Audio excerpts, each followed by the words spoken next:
going to be a little bit late, but I don't like getting started late. So I want to go ahead and get the show on the road. The purpose of the hearings for the next 2 days is for the committee to get kind of overall view of what we've done broadband wise and what we're looking at as far as federal money coming down and what type of action we need to take in the legislature moving forward to provide more access to broadband for all Mississippians. So without further ado, I would ask Executive Director Doty to the podium, one of our former beloved colleagues.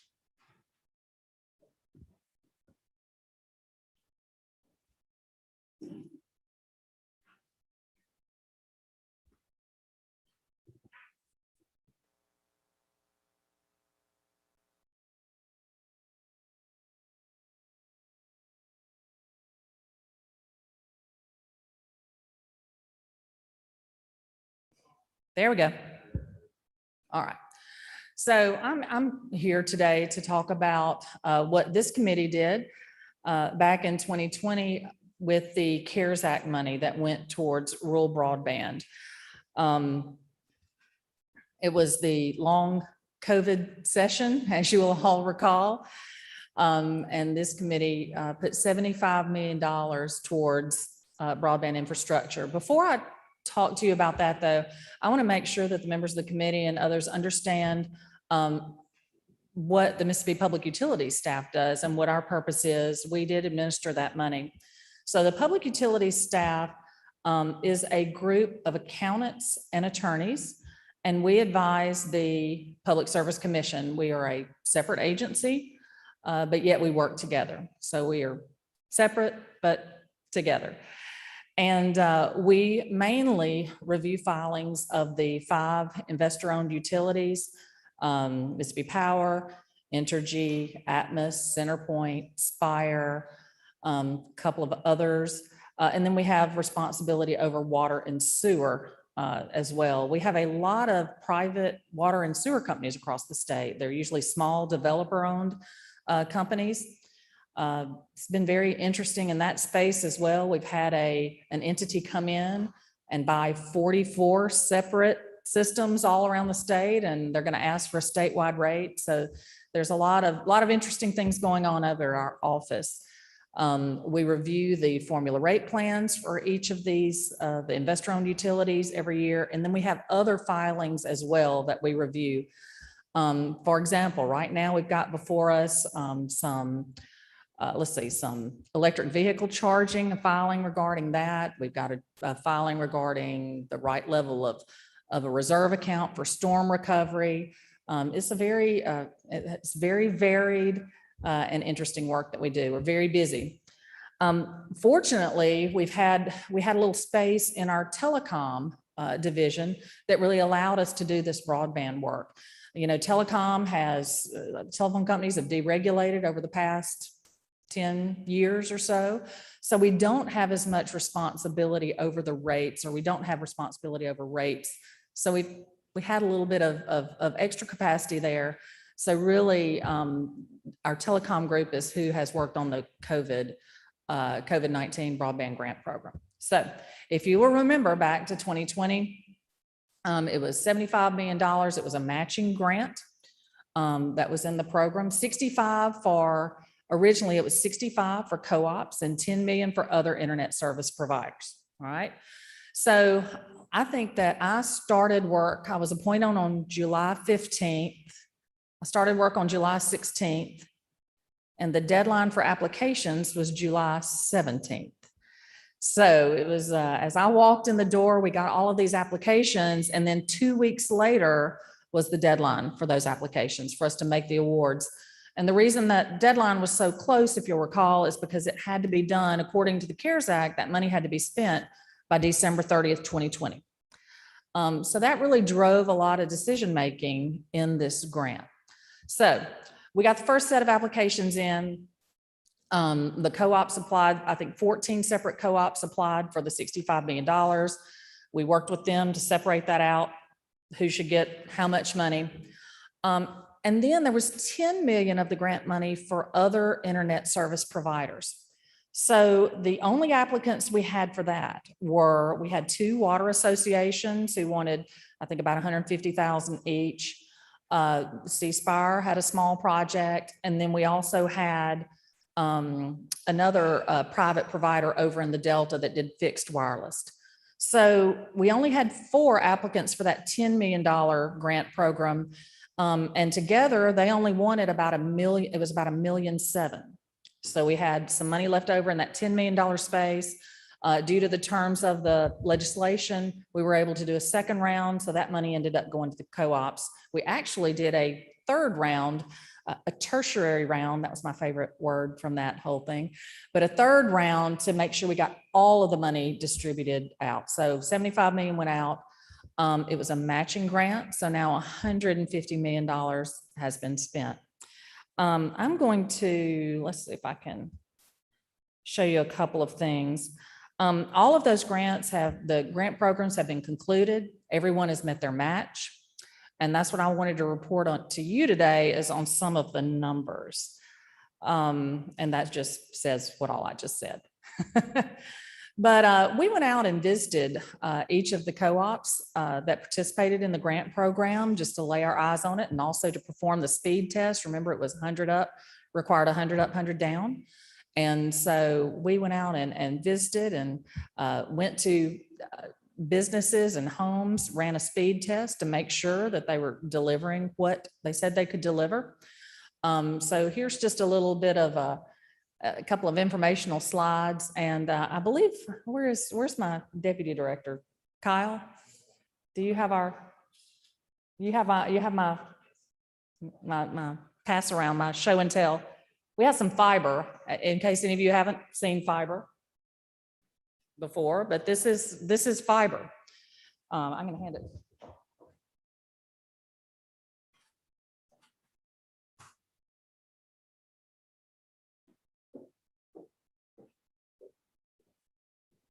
So this is what we're talking about when we talk about fiber that can carry so much information and has such great speeds for us. So you have to have the fiber hut.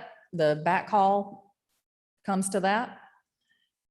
Inside of those concrete buildings are all of these fiber optic servers, computers, other hardware. You can see it on the pole. Actually, as y'all are driving, you can probably see new fiber on the poles. Often it's wound up like this, waiting to go out to a home. Most of it that was a part of this program, I would say the overwhelming majority of it was run on the lines. It was run aerial. It was not buried. And aerial fiber is a lot less expensive to run than burying it. And here it is coming in to the house. A single strand of fiber smaller than a hair is run to the house to provide service. It's really amazing. This is fixed base wireless. So again, the backhaul internet fiber optic cables run to an office located with servers. And I want to make sure you understand the difference in fiber and fixed base. Fixed base wireless then goes out through some sort of wireless antenna network. Fiber is more of the gold standard. This particular picture, I believe, is from the Delta, where it works very well because it is flat land and not a lot of trees. Pine trees seem to eat up this type of signal. Here it is on the residents to receive this signal. So we had 3 fixed base wireless providers that were part of the grant. The 2 water associations, they put it on their towers. And then 1 that was over in the Delta in Coahoma County. So here are the results. We had 20 applications. We made 19 awards. There was only 1 company that we did not make an award to because they were more of a middle mile provider. Their project was middle mile and did not serve residential homes. And that was the requirement of the grant. So they were ineligible. 19 internet service providers. There have been installed over 5,841 miles of fiber since July of 2020. 15 fixed wireless towers installed by 3 companies providing coverage to more than 300 households. These were the grant recipients here. And you can see over here the map that we have. It's still such a small portion of Mississippi, really is. Mainly over in the north part of Mississippi. I will tell you, I was a little disappointed when I saw the map when we first gave out all the awards, and there was such a swath over here in Southwest Mississippi that was blank. I'm going to go really quickly through the EPAs and through each grant. So for county, 6,493 miles of fiber, 2,400 residents covered. 800 customers as of June of 2021, and that has continued to increase. So we don't have, my last numbers are from June of 2021. So for county, Alcorn, I've got all these numbers. I've got it all on a spreadsheet. I'll be glad to provide the committee, but we wanted to give everybody a little chance to be up on screen. C-Spire, 1.3 million. Coast EPA, who's done a fabulous job, 6 million. They've matched with 9 million. And I know this customer count of 1,300 is they've even got more. That's November 2021, but it's increasing all the time. Delta Electric, I just went and visited Delta Electric last week, had a great visit with them. 4.9 million matched with 5.5 million, 416 miles of fiber installed. Dixie, 3.7, matched with 3.7. I'm just gonna go through these pretty quick. East Mississippi, and again, I've got all this compiled on a spreadsheet. If you have any particular questions about a certain EPA. Natchez Trace, over in Eupora, visited them. Northeast Mississippi EPA, 4.8 million, $4.97 million match. They had, as of June, 1,585 customers. A lot of these EPAs are having really good take rates, much more than their initial feasibility study showed that they would have. Most folks are in 35 to 40% take rates, and a lot are even higher. So this will continue to grow. North Central, Prentiss County, Tallahatchie Valley, Tippah, Tishomingo,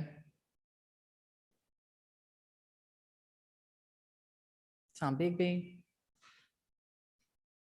and Uplink was the fixed wireless company out in the Delta.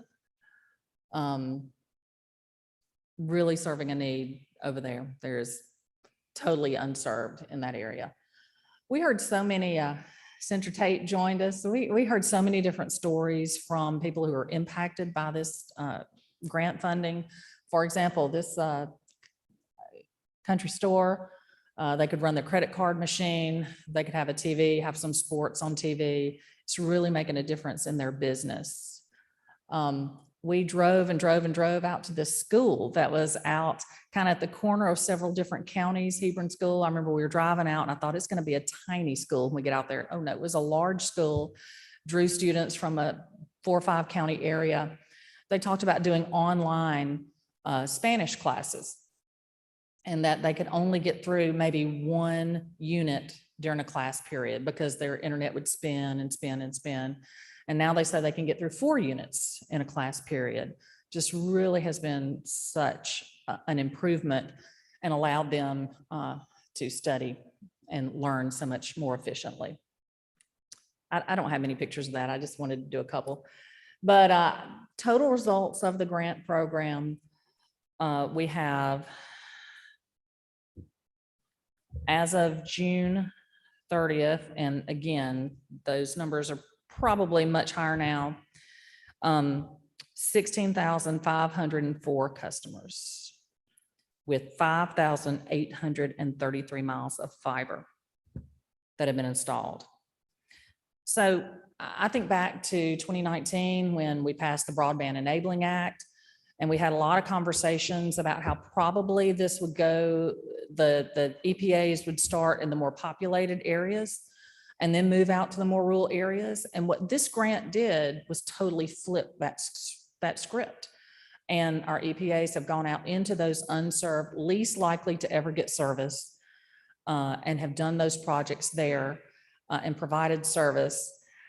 And it's just really been life-changing, I think, for many of those folks in rural Mississippi.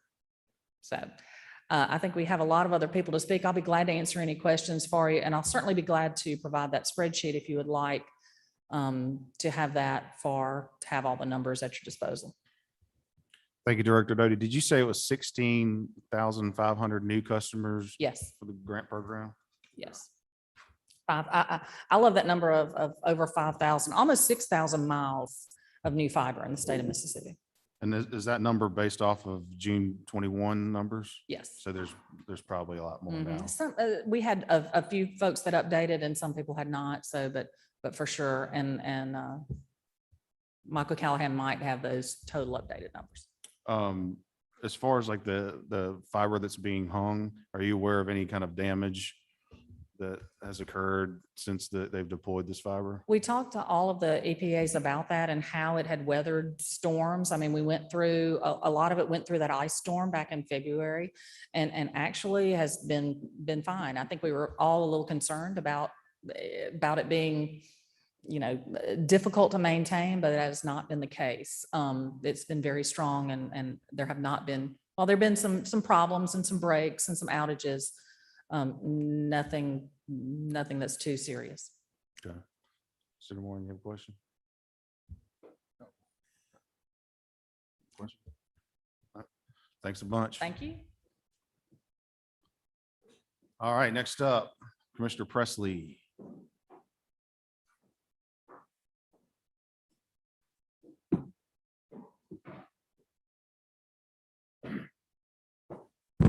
Oh, mic's still on. Thank you, Mr. Chairman. Thank you to the committee and to all of y'all that are here today on such an important topic. I think Director Doty did an excellent job explaining the work that they've done over the past year and working in concert with us on the programs I'm going to talk a little bit about that are existing in nature and some that are prospective in nature based upon the infrastructure bill. First one, and I think the big ticket item that everybody was waiting with bated breath to see how it shook out, was a Rural Digital Opportunity Fund.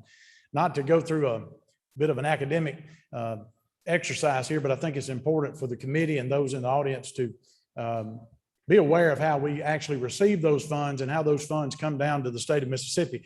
Every one of us that have a phone pay into the Universal Service Fund. If you look on your phone bill each month, it can be as much as $1, $1.50, something in that nature. All of those dollars then are pooled at the FCC and are part of trying to go out and do exactly what this last COVID, the CARES Act grant fund did, but on a federal scale. And that is to increase deployment of telecommunications, rural telehealth, the E-rate program for schools, and to what we call, or what is termed, high cost grant programs, grant outlays from the FCC. I'm fortunate to serve as one of the 4 state commissioners in the country on the Federal State Joint Board on Universal Service. Our job is to look at contribution reform by the carriers, how much is coming in, how much is being spent out, and to work with the FCC to keep that program both robust, healthy in terms of dollars, but also in looking at public policy that makes the most sense for the country going forward. Mississippi this year received, as part of the Rural Digital Opportunity Fund Phase 1, $495 million. Now that's second only to the state of California, which got $695 million. So we were number 2 in the country in the amount of dollars that were received from the Rural Digital Opportunity Fund. Those announcements were made in December of 2020. The commission's job under existing law, working with the staff, is to look at the carriers who are winners. The carriers can go and make their own bid into that auction. It's a reverse auction. So you come in and tell how little of federal money will you take to deploy this service and make those commitments. Our job then becomes, under both state and federal rules, to look at those carriers for their management experience, for their financial wherewithal as to whether or not they can truly carry out the duties and carry out the goals of that federal program, and to designate them as what's called an eligible telecommunications carrier, meaning that on a state level, we have reviewed their background. The staff goes through an extensive background check with these folks. It comes to the commission to sign off on those orders, to look at their wherewithal financially to carry that out. This time, for the first time ever, the FCC required a letter of credit, which was required from all ETCs that were winners of this Rural Digital Opportunity Fund money. You had to show a letter of credit that in case you defaulted or you walked from the program, that letter of credit could be called and you would be financially in such a position as which to make the program whole. I think that's a result of obviously some mistakes and problems that was found in the Connect America Fund over the last couple of years, which spent a ton of federal money, and we did not see the great number of results with that we hope to see with the RDOF. Now, Mississippi got $495 million. Of that, $451 million has been approved by the commission as ETCs. We're still awaiting the FCC's approval and other states' approval. With SpaceX, they had won $44 million in that auction. The RDOF is very important to our state, obviously in the terms of money that is going to be flowing into the carriers that won in this auction, but also because it is the most robust program to date in terms of dollars targeting broadband expansion. And actually, what I'm very proud about our results in that is, outside of a few exceptions, all of our ETCs bid in a gigabit tier, meaning that they would offer a gigabit of service to wherever they won funding for. I think that's important for our state, important for the legislature and all of us in office, all of us that are citizens, that we're spending good money for a good result. We're not throwing good money after bad. And having that gigabit speed, I think helped get us to a $495 million mark in terms of dollars, but also is going to be good future proofing looking forward. If you read the infrastructure bill or any of the rules that are coming out of Treasury or NTIA or the FCC, the word scalability is a word that's being used more and more. And I think that's very appropriate. Scalability in the sense that we're not going out and just simply putting out a horse and buggy brand of broadband, but actually something that's going to fit the needs of 2020 and 2050 and 2070.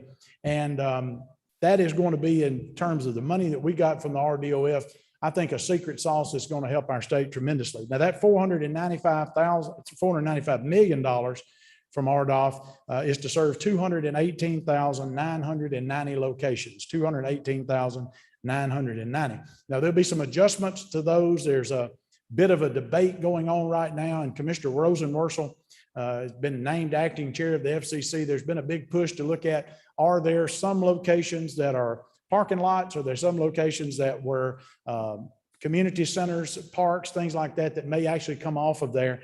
And then the unawarded funds of $44 million that were won by SpaceX represent 38,000 locations. Of course, that's satellite internet service, and the FCC is yet to sign off on them and designate them as an ETC in any of the other states.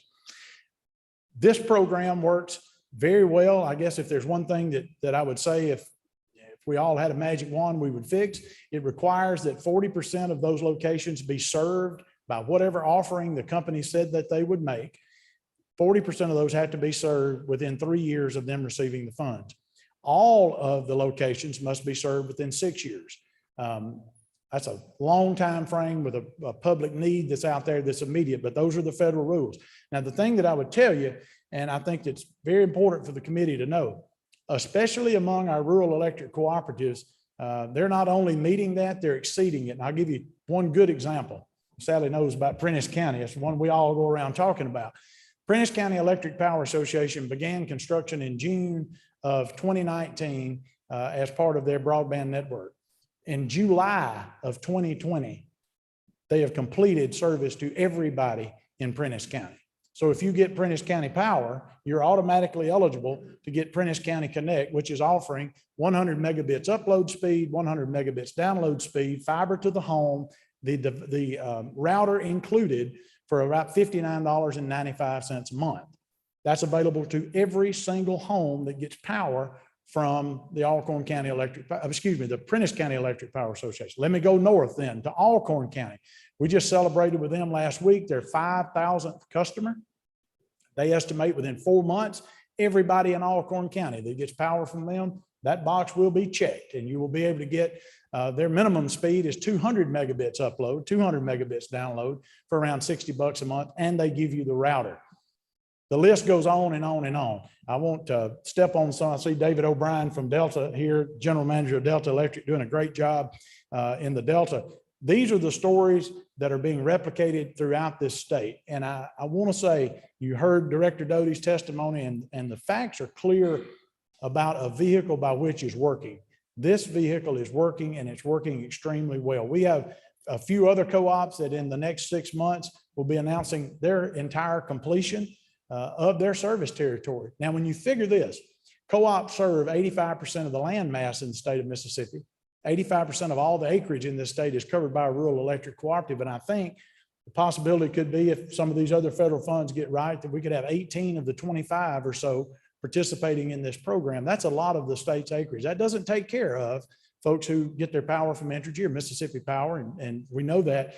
But they were the lion's share winner of the RDOF. I think around 65% of the 495 million went to our rural electric cooperatives. Their need to comply is going to be a moot point because so many of them are already done. And we reserved rights in those orders when we designated each carrier, whether they be, I know Franklin Telephone is up and C Spire and others.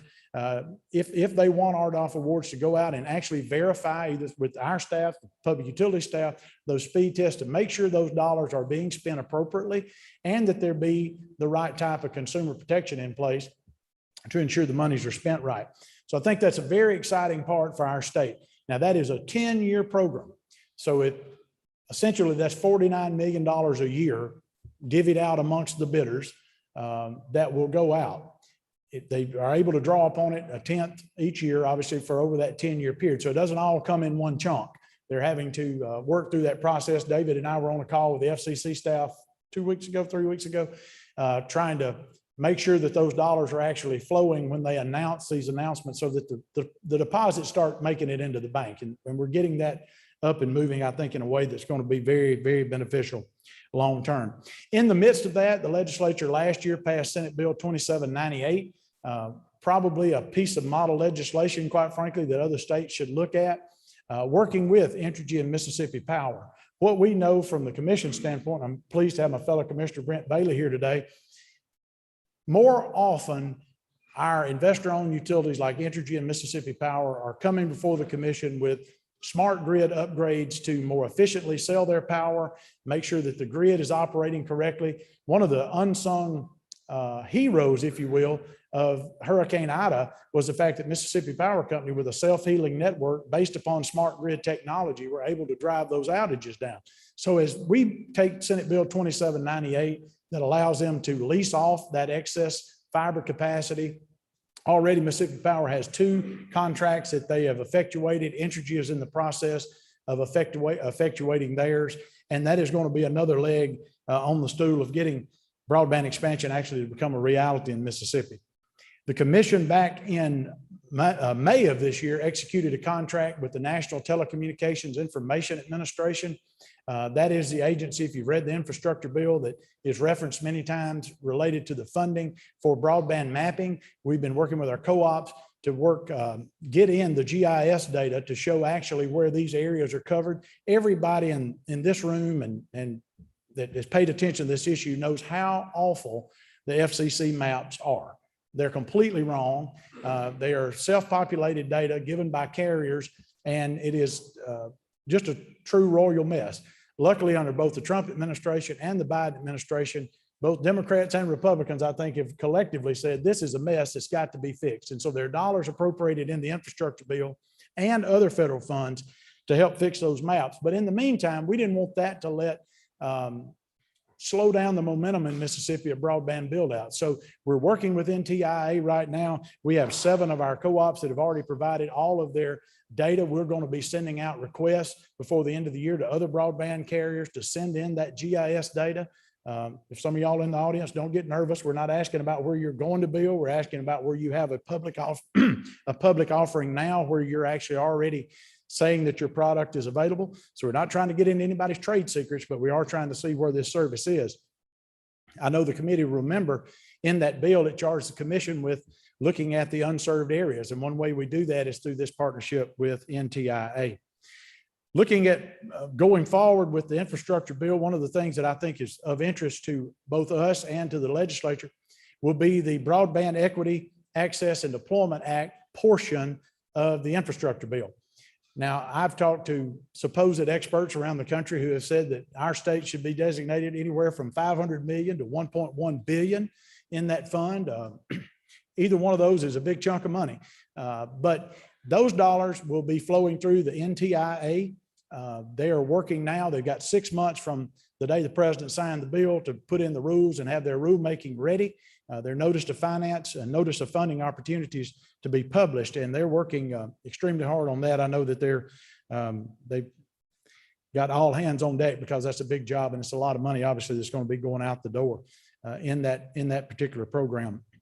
It is focused on affordability. One of the things that we saw, there's a section 604 in the American Rescue Plan is called the Capital Projects Fund. If you read the details in that, the governor has to make an application to NTIA, Treasury Department, by the end of the year for those dollars. The estimates for Mississippi and those is $162 million. These funds, there is a lot of stress and emphasis being put by both NTIA and Treasury on the fact that these funds, and I'm going to read it straight from the Treasury guideline, Treasury also encourages recipients to prioritize projects that involve broadband networks owned, operated by, or affiliated with local governments, nonprofits, and cooperatives, providers with less pressure to generate profits and with a commitment to serve entire communities. So Treasury will be looking at the applications that come from the states. Obviously, there's a focus in the federal government to make sure that these dollars are going out wisely, but also that a preference, and that's Treasury's guidance in their rules, be given to cooperatives, not-for-profits, and those networks owned by a government. So once that application is made by the governor, I know that has to be done, I think, by the 27th of December. Then I assume those dollars come to the legislature, or ever how that process is for it to be worked out. But that's another $162 million. One thing I would like to note for you in this, and Director Doty showed it a minute ago, the free Wi-Fi signals, the free Wi-Fi hotspots that Tom Bigby had out, that is a product of the grant program that was passed in 2020 that has been one of those bridge efforts to really get people through COVID-19. And we had rural volunteer fire departments, church parking lots, places throughout the state that were populated. Luckily, those people today, because of y'all's work and the wisdom of the legislature in funding that program, have fiber to the home at speeds that are comparable to folks that live in downtown New York. Fiber is the gold standard, and it is the way in which, if we're going to spend federal, I don't want to say throw, if we're going to spend public dollars, that it have the longest sustainability and we get the most good for it. One last point in the area of affordability, the Emergency Broadband Benefit Program, which was passed by the Trump administration, carried on by the Biden administration. So again, a bipartisan effort to look at affordability, offers $50 a month off of your broadband bill if you are, for instance, a disabled American veteran, not a group included in many of our federal programs to go to help. I'm glad to see that in there. If a household has a child that has a Pell Grant, then they are able to receive the $50 a month off. Now, that is set to phase down to $30 a month and be a permanent program within 6 months after the president signed the infrastructure bill. So that is another tool in the toolbox in the poorest state in America to try to deal with the affordability issue, because we see in many, many times that it's not just about access, it's about also being able to pay those bills. Mr. Chairman, I tried to cover a lot in a short period of time. I know I want to give you all plenty of time for questions.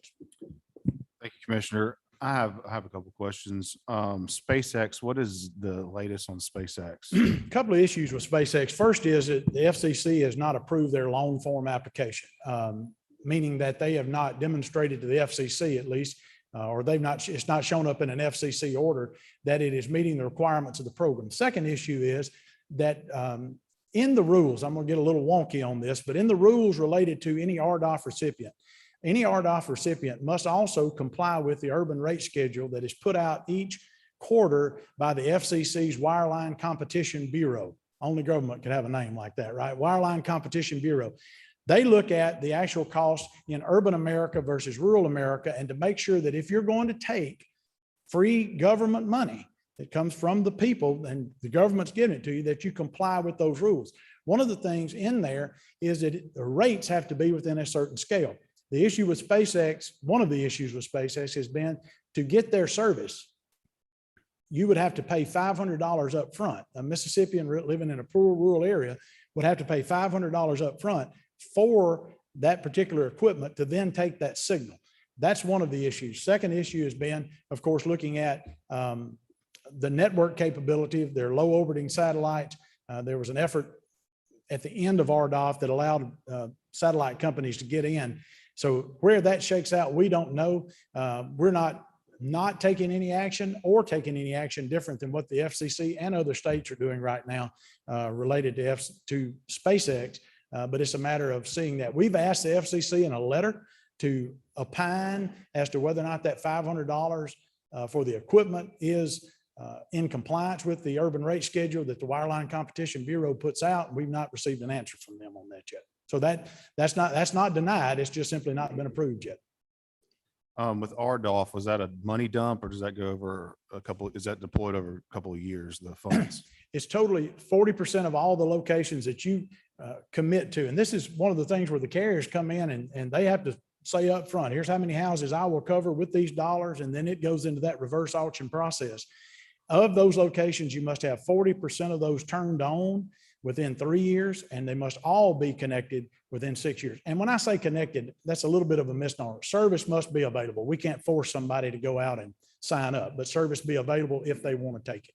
Yeah, but my question is how's that money coming down from the federal government? Is it coming over a period of time or is it available all of now? Yeah, Or? it's 10% per year. So it's over a 10% time. And Mr. Chairman, one of the things that we do in conjunction with the staff is an annual certification of those ETCs that won money. So they have to come in and provide sworn documents to the staff, to the commission that says, for instance, that their dollars were spent in furtherance of the federal goal. We have obviously the right and the duty to investigate whether or not that is in fact being carried out as they have bid into the auction. And then we certify their plans going forward. So it is both a look back and a look forward as to how those dollars are going to in fact be spent. So, but it's RDOF is supposed to be spent over a 6-year period. The construction must be complete and service must be available in 6 years, but there's 4 years after that in which you will still receive those dollars. Okay. Yeah. So they essentially do it a tenth a year for 10 years, but you have to be done within the 6 year. Okay. The maps that we've talked about this for a while. So where are we at on maps? Well, we have 7 of our co-ops have already submitted to us GIS data. We have signed that agreement with NTIA on mapping. We're going to be sending out letters to the other carriers, asking them to provide, again, just where they're serving now, certify that this is the GIS data as to where you have service today at what speeds. That will be a tool that the legislature could take at that point to look at more Mississippi specific type of initiatives. But we're in the middle of doing that now. As you know, that's been a back and forth for years related to that. Luckily, there's a statute on the books that allows the commission to have a cooperative agreement with other agencies. And so we executed that with NTIA back in May of 2020.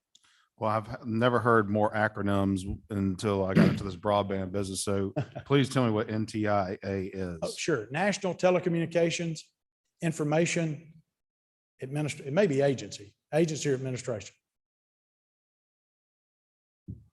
There's literally a telecom book on acronyms if you'd like us to supply you one, if you need some weekend reading. A little cheat manual.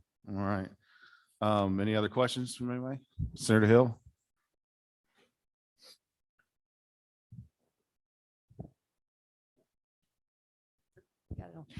Going back to the prospective satellite internet that Chairman mentioned first off, is there any reason to believe that satellite internet will be any more reliable than satellite TV? Absolutely not. No, that's the elephant in the room that, you know, when you hear, why are we investing in broadband? Why are we doing this and that? Is because we want reliability. Is that not correct? You said it. People whose businesses depend on this service to be uninterrupted, we can't afford to have it go out every time it rains. And we know, at least in South Mississippi, we've had more rain in 2021 than since they've been keeping records. So that's just, you know, something that you know, sometimes we get beat up about investing, you know, as conservatives or whatever for investing in something like this. But this is exactly the way that rural America got rural electrification. And I just wanted to bring up the point that many times people don't think about is, yeah, you can get that satellite internet, but is it going to work when you need it? And if that fiber is in the ground and it's secure and nobody cuts into it, you're going to have reliable internet service, correct? Yes, ma'am. Absolutely. And Thank you. one thing I would add to that, Senator Hill, on the issue of SpaceX, they filed and won almost $1 billion, I believe, totally in the RDOF. I've yet to even been asked to a meeting with SpaceX. They've not appeared in my office to talk about anything. And this docket is held up because they've not completed and satisfied the FCC of their network. And the FCC has not designated them for federal funds. Therefore, the states have not designated them for federal funds. And Now, so I mean, that's- I agree that there is potentially some use for this because there's some people that are so remotely located that they may potentially never ever get fiber. There's people that like to live that far out, but as a matter of practicality, that is not going to be the reliable internet that serves the greater amount of people. I just can't see that ever being the type of internet service that is going to serve the most people, because I think most people are going to live within that service area that we can now begin to serve, and we've begun to serve, because they're going to want reliable internet. And they're not going to want it to be going in and out depending on the weather. And y'all know how important it is when you get something that you're trying to move through the internet, that, you know, it can cause you a lot of money and a lot of heartache if you lose that service in the middle of when you're trying to execute some type of work. I Yes. just wanted to make that point. Yes, ma'am. Any other questions?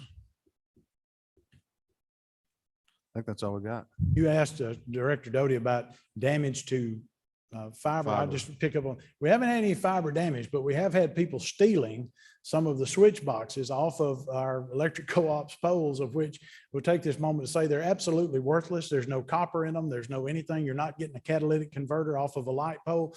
But luckily, with the work of good local law enforcement, some of those people have been caught. That was the only real disruption in infrastructure. And actually, I think the co-ops may talk about this tomorrow.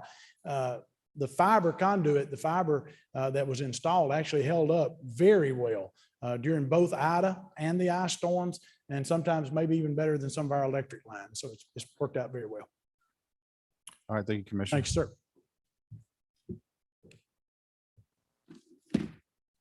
All right, next up is Tom Griffin with Franklin Telephone Company.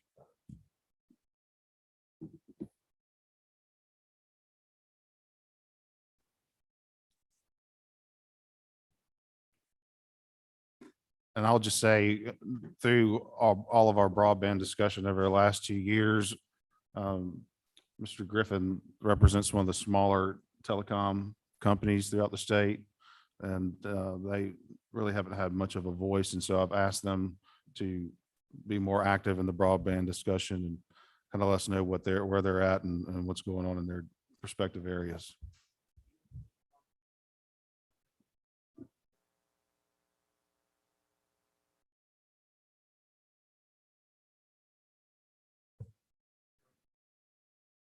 All right, we green now? All right. I will say that our industry is laden with acronyms, and I'll try to define the ones that I use today. But an example of that is POTS. You know what POTS stands for? Plain old telephone service. But that's what we use. It's a term that we use just about every day. I do appreciate very much, Mr. Chairman, the opportunity to be here today, and members of the committee for your time. My name is Tom Griffin. I do work for, and I'm Vice President and General Manager of Franklin Telephone Company. I'm here today representing the Fiber Broadband Alliance of Mississippi, which is composed of 3 rural local exchange carriers, or RLECs. They are Fayette Telecommunications Corporation, Telephone Electronics Corporation, or TEC, and Franklin Telephone Company. All these companies are family-owned companies based in Mississippi. They've been providing service in the rural communities in the state for nearly 100 years. Together, we serve over 23,000 customers in some of the most rural parts of the state. And we employ over 280 Mississippi residents. All three companies participate in the Alternative Connect America model support mechanism. Commissioner Presley referenced the Universal Service Fund. The ACAM is the acronym for that, is an alternative to that legacy USF funding that no doubt you have seen on your phone bills from time to time. This support began in 2017 and continues through 2028. The FCC has not yet told us exactly what we should expect in 2028, but the funding is only available for funded census blocks inside of our certificated boundaries, and not every block in those boundaries is funded. A main condition, you mentioned, Commissioner Presley mentioned the horse and buggy internet. A main condition of this funding is to provide minimum speed of 10.1 internet speeds to 100% of the locations in those funded census blocks, and 25.3 service to 65% in those same blocks. I'm thankful to report that projects are currently underway in all of these companies to satisfy these requirements. And when you try to do that with copper facilities, 25.3 out on copper puts you at a pretty short distance. So really the only, not the only, but the most practical way to do that is with fiber. And that's what we're doing. We're putting fiber to the home end to satisfy those requirements using buried fiber construction. The RLEC industry has a rich history of providing reliable service. Early on, our ownership recognized the vulnerability of cable in the air and committed to placing cables in the ground. Not only is aerial cable subject to the normal wear and tear, as you know, has been mentioned, of just being exposed to the elements all day, every day, but also is exposed to critters, so to speak, and also to the destruction that does come from tornadoes and hurricanes that we do get from time to time, and even ice storms, as has already been mentioned. We do get ice storms in South Mississippi sometimes, and had one even this year. That do cause problems sometimes with power systems and with aerial cables, with telephone systems. We also, certainly they're susceptible to dove hunters. I'm not a dove hunter myself, but I understand that a dove sitting on a piece of fiber is a pretty easy target. So when you put them in the ground, you don't have to worry about those problems. You got a whole other set of problems. Today, I'm thankful to report our facilities are 90% underground. There's no doubt the COVID-19 pandemic shined a big spotlight on the need for high-speed internet access and for accelerating its deployment into rural Mississippi. Communities that had high-speed access were able, during whatever came along, whether it was a quarantine or whether they, God forbid, they were sick, which so many of our friends, our Mississippians were, or lockdown or whatever happened, to continue to go to work, to go to school, to receive remote health care, and even to continue to worship, where communities that did not have access, of course, had to just struggle through those things. As you know, legislators at the federal and state levels are working diligently now to craft broadband support policy, hence this hearing we're having today. And certainly we support these efforts. However, we have seen some unintended consequences from recent legislative efforts. For instance, in downtown Fulton, Mississippi, an existing buried fiber to the, I'm gonna call it fiber to the customer because we put fiber to anything that needs it, really, or anyone that needs it. But a fiber to the customer network was completely built out by Fulton Telephone Company, most of which was not in funded census blocks. So they used other sources to build that. And a recipient of federal grant funding, including CARES Act funding, subsequently overbuilt that network. Also in the rural communities north of New Augusta, Mississippi, where Franklin Telephone had engineers on the ground preparing designs for a buried fiber to the customer network as a part of the ACAM requirements. Another CARES Act recipient has now practically overbuilt the entire exchange north of the city limits. In the communities of Artesia and Crawford, Mississippi, in Lowndes and Octavia counties, customers are notifying us that yet another CARES Act recipient is actively placing fiber on poles and marketing services to them in areas that Franklin Telephone plans to build fiber to satisfy the ACAM requirements. When the Broadband Enabling Act was being discussed prior to passage, we started reaching out to our friends in the electric co-op space. Since the bill as signed required a plan to serve every cooperative member, and our certificated areas as independent telephone companies overlapped with their certificated areas, we felt it was important to reach out and try to work together rather than to work against one another. As one co-op CEO put it to me, we'd rather be neighbors than competitors. Our ask was simple. I personally went around and met with 7 CEOs, and our ask was simply this: can we work together on these deployments? Some said, no, thank you. Some said, not now. Some indicated they weren't going to get into the business. And others, thankfully, we have ongoing discussions with, one that seems very promising that we might be able to collaborate and do something together. Hopefully, these discussions will continue to be fruitful, and our complementary resources will be able to produce a cost-effective, affordable broadband solution for the ratepayers of rural Mississippi. As you consider legislation that makes dollars available for broadband deployments, please consider the following. As has already been mentioned, and I certainly agree wholeheartedly with the commissioner, we must develop accurate mapping before selecting areas for funding. We have to know not only where those areas are served, not served, and underserved, but we do have to know where that infrastructure is so that we can make the most efficient use of those taxpayer dollars. Number 2, private sector companies shouldn't be placed at a competitive disadvantage that favors not-for-profit entities that could leave ratepayers holding the bag should their plans not work out. And number 3, we want the committee to keep in mind that the areas that we're talking about here today, that I'm talking about here today, are areas where an economic case cannot be made without ratepayer or taxpayer support to provide affordable service. So they certainly cannot support multiple providers. Again, I very much appreciate the opportunity to be here today, Mr. Chairman, and be happy to answer any questions that you may have. Can you tell me what service territory these 3 telecoms service, just the areas of the state? I can tell you Franklin telephones for sure. The Ballpark the other 2. It's parts of 39 counties. Fail Communications in the north part of the state, they serve Fulton in that area.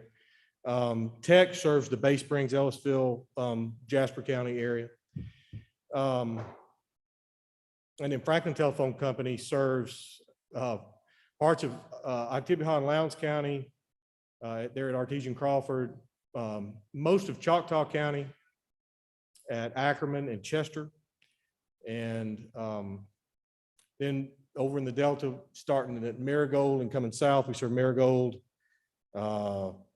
Isola, and we have one out of market area in Inverness as well. And then we have Louise, Holly Bluff, Eagle Lake, and then Hermanville, Barlow, Meadville, Crosby, Ediston, New Hebron, New Augusta, Janus, and Bendale. That's pretty good memory.